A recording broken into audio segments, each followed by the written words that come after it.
વિદ્યાર્થી મિત્રો, છેલ્લે આપણે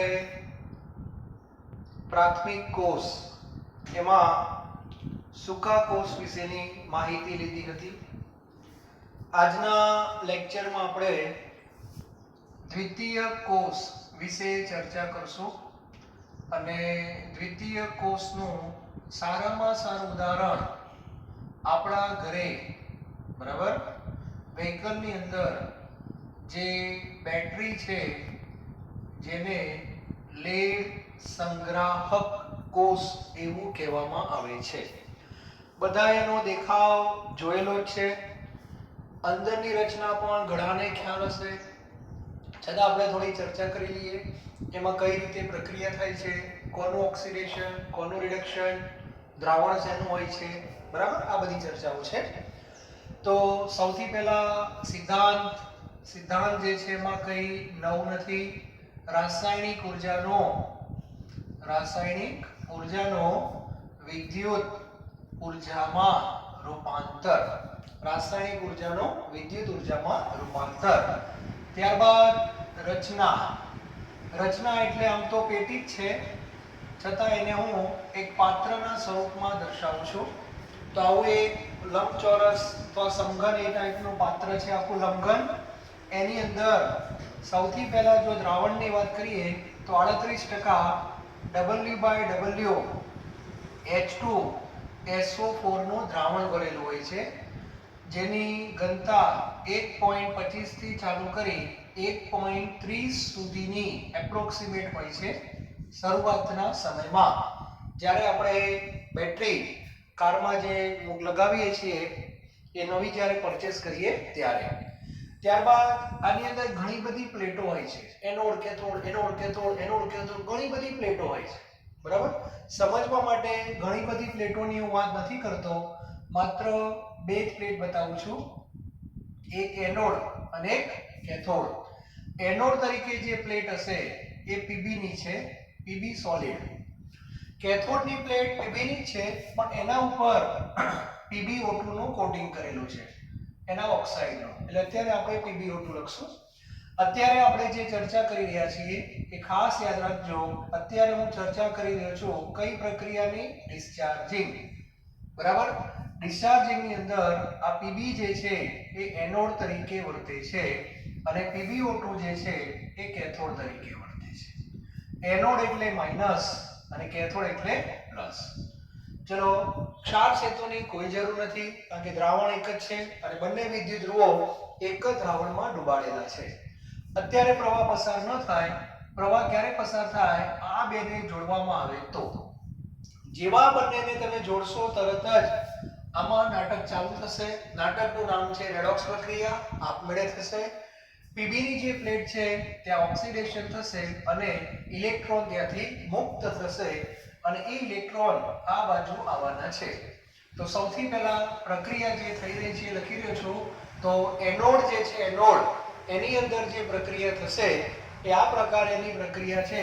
પીબી સોલિડ જે છે એની પ્રક્રિયા દ્રાવણમાં રહેલા SO4-2 સાથે થશે, કારણ સલ્ફ્યુરિક એસિડનું દ્રાવણ છે એટલે એમાં H+ અને SO4-2 પણ હોય છે અને એટલા માટે પીબી સોલિડ પ્લસ SO4-2 એમાંથી PbSO4 લેડ સલ્ફેટ સોલિડ છે અને એમાંથી બે ઇલેક્ટ્રોન છૂટા પડે.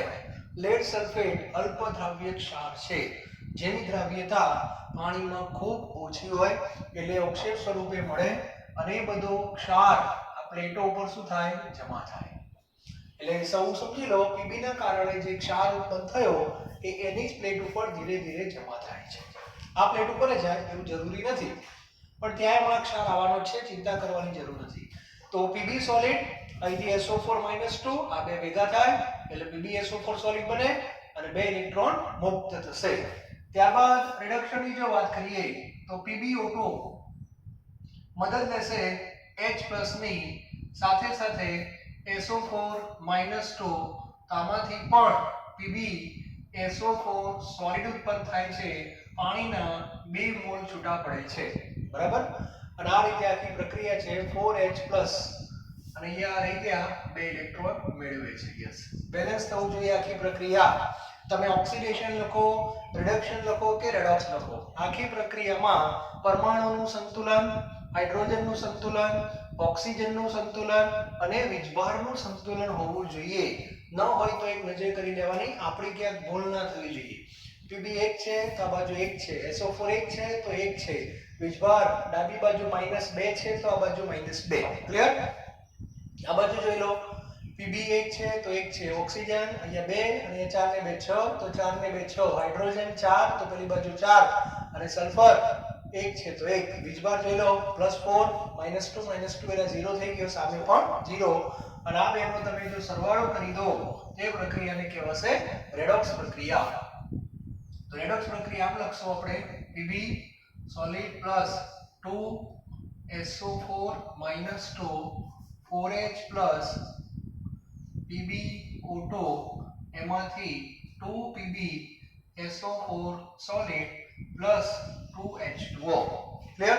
તો આ રીતની પ્રક્રિયા થશે. હવે આ પ્રક્રિયા જે આખી જે મેં લખી, આને ડિસ્ચાર્જિંગ પ્રક્રિયા કહેવાય. આને શું કહેવાય? ડિસ્ચાર્જિંગ. તો પરીક્ષામાં આના સંદર્ભમાં ઘણા બધા MCQ પૂછાતા હોય છે. ડિસ્ચાર્જિંગ પ્રક્રિયાની અંદર H2SO4 ઉત્પન્ન થાય કે વપરાય? તો લખવાનું H2SO4 વપરાય. તો ઉત્પન્ન શું થાય? તો ઉત્પન્ન થાય છે PbSO4 ઉત્પન્ન થાય. બરાબર? અને આ પ્લેટ ઉપર પણ PbSO4 ધીરે ધીરે જમા થાય છે. તો કહેવાનો અર્થ એ છે કે આની અંદર PbSO4 ઉત્પન્ન થાય, સલ્ફ્યુરિક એસિડ વપરાય, ત્યારબાદ પાણી પણ ઉત્પન્ન થાય. જો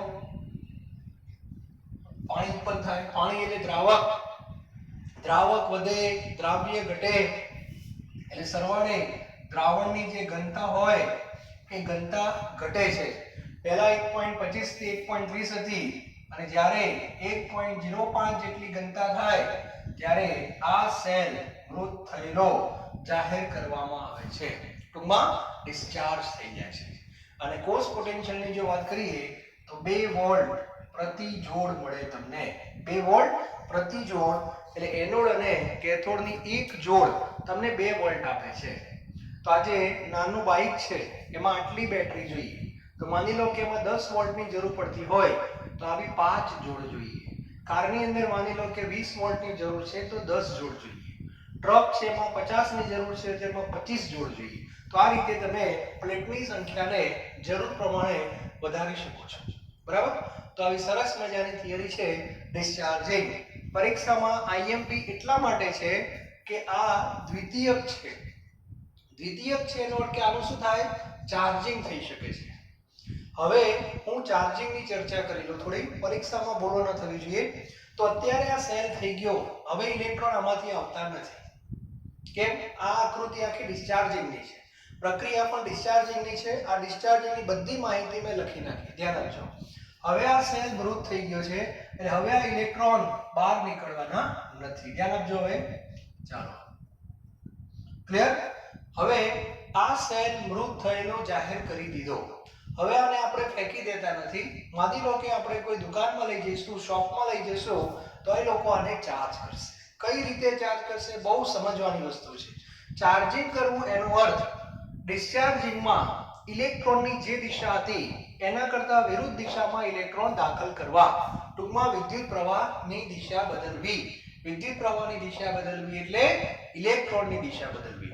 હવે તમારા મગજમાં એક વસ્તુ ક્લિયર હોવી જોઈએ, કોઈ પણ બેટરી હોય એમાંથી ઇલેક્ટ્રોન કયા ધ્રુવમાંથી બહાર નીકળે?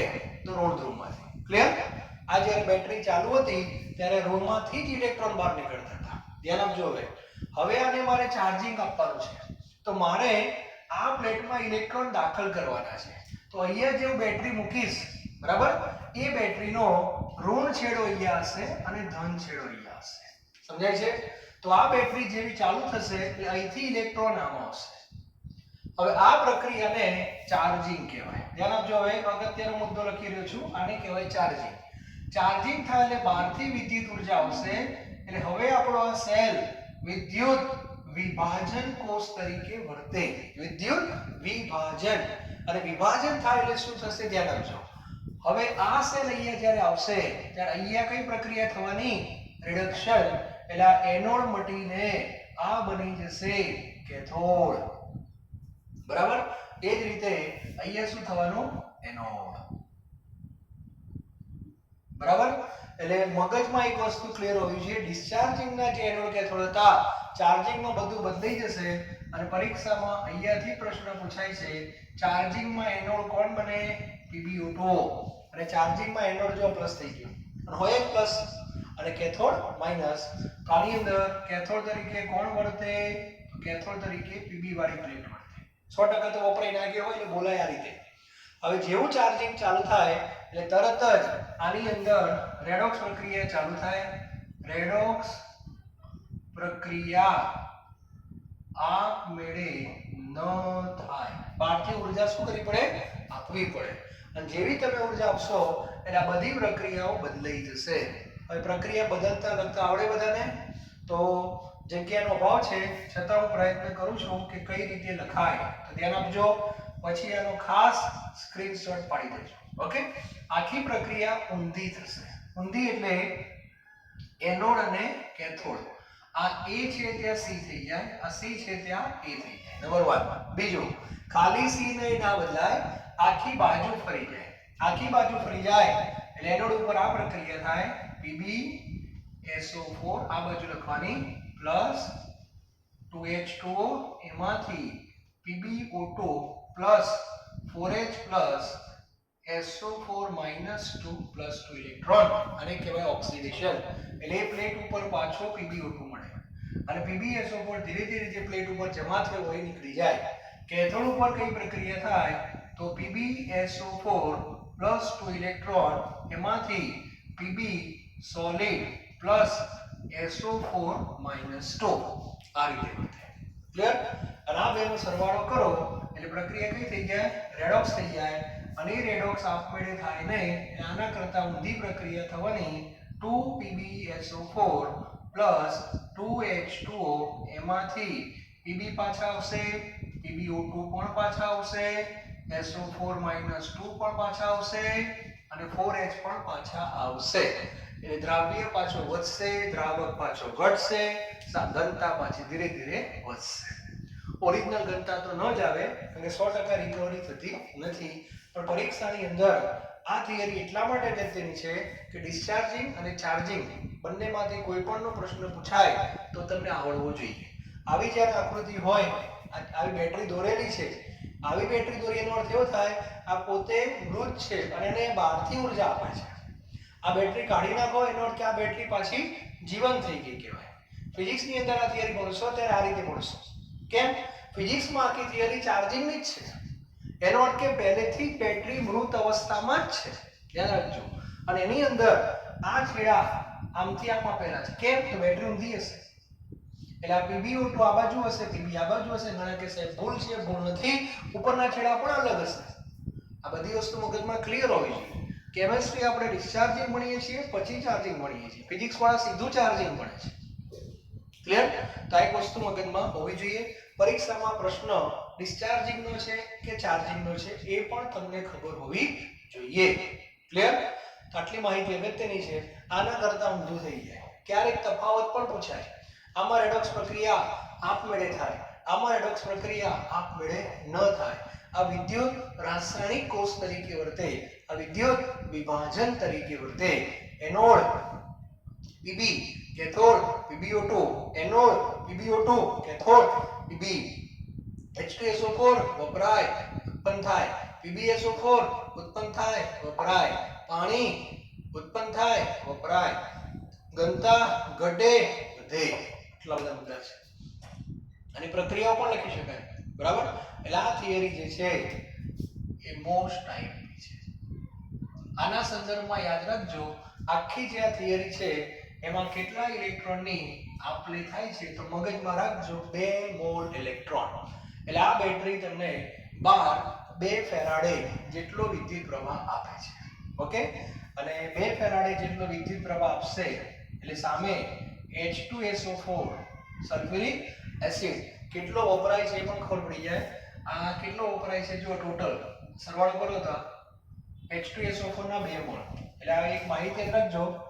2 ફેરાડે માંથી 2 ફેરાડે મળે તો 2 મોલ H2SO4 વપરાય છે. યાદ રાખી લેજો. આ માહિતી તમને MCQ માં મદદરૂપ થશે. બરાબર? એટલે લેડ સંગ્રાહક કોષમાંથી જો 2 ફેરાડે બહાર મળતા હોય તો સલ્ફ્યુરિક એસિડ કેટલો ઘટે છે ખબર હોવી જોઈએ. તો 2 મોલ ઘટે છે. આનો ઉપયોગ તમે આગળ નોર્માલિટી મોલારિટીમાં કરી શકો છો. 1 લિટર દ્રાવણ હોય તો 2 મોલારિટી કહેવાય. પણ હંમેશા મોલારિટી ના ઘટતી હોય, મોલ ઘટતા હોય. એટલે આપણે મોલ ઘટે છે બોલવાનો. ક્લિયર? તો આટલી માહિતી દરેકની ક્લિયર હોવી જોઈએ. 2 વોલ્ટ મેં કહી દીધા. આનો ઉપયોગ ક્યાં થાય છે એ પણ મેં તમને કહી દીધો. તો લેડ સંગ્રાહક કોષ જે છે ખૂબ અગત્યની થિયરી છે. આજના લેક્ચરમાં ખાસ અગત્યનો ટોપિક આ હતો. ત્યારબાદ બીજી એક નાની થિયરી છે, વ્યવહારમાં બહુ વપરાય છે. બરાબર? બીજી મેં નામ આપી દીધું કદાચ તમને નિકલ કેડમિયમ. બરાબર? હવે નિકલ કેડમિયમ જે છે એ બહુ કોસ્ટલી છે, બહુ પૈસા થાય છે એમાં, એટલે વ્યવહારમાં એ બહુ વપરાતો નથી. છતાં તમને એમાં ખાલી ઓક્સિડેશન અને રિડક્શન કોનું થાય ખબર હોવી જોઈએ. તો બીજી એક રચના છે નિકલ કેડમિયમ સંગ્રાહક કોષ. નિકલ કેડમિયમ સંગ્રાહક કોષ. બરાબર?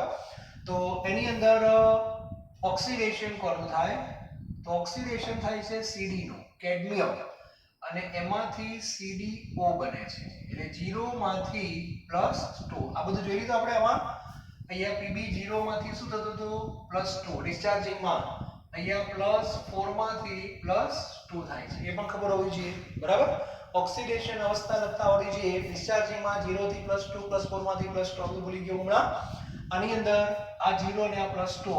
ત્યારબાદ રિડક્શનમાં NiOH થ્રાઇસ, એમાંથી NiOH ટ્વાઇસ બને છે. એટલે આમાં +3 છે અવસ્થા અને આ બાજુ +2 છે. વોલ્ટેજ ને એવું કંઈ આપ્યું નથી, પણ મગજમાં રાખજો. બરાબર? અને ચોથા વિભાગનું જે કંઈ લખાણ છે એ તમારે થોડીક મદદ લેવાની બોર્ડ વર્કની, સાથે સાથે ટેક્સ્ટબુકની અંદર વ્યવસ્થિત આપેલું જ છે. તેમાંથી તમારે થિયરી જાતે લખવાની છે. ઓકે? તો આજનું આ લેક્ચર ખાસ આપણે દ્વિતીય કોર્સ માટે હતું. બહુ અગત્યનું લેક્ચર છે, પણ દરેકને વ્યવસ્થિત આ લખી નાખવાનું રહેશે. Clear? Thank you very very much.